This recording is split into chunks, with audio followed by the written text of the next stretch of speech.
In today's video, I am going to teach you how to find trash in Zoho Workdrive.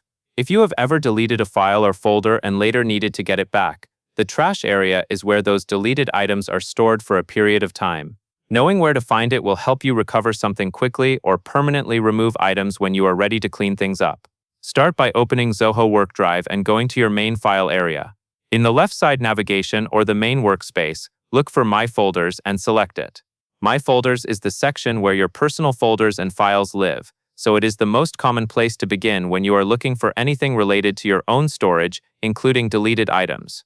Once you are in My Folders, move your attention to the top area of the page where you can access more options. Look for the Manage menu.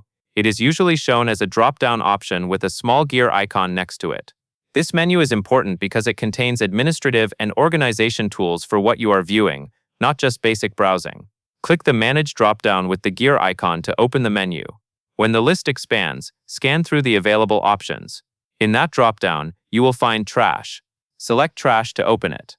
After you click Trash, you will be taken to the Trash view, where you can see items that were deleted. This is the place to review what has been removed recently. Take your time to confirm you are looking at the correct files or folders, especially if you share a device or work with many similarly named documents. If you are trying to locate a specific item, slow down and check names carefully so you do not miss it. To return to your normal folder view, you can simply navigate back to My Folders again when you are done reviewing the trash.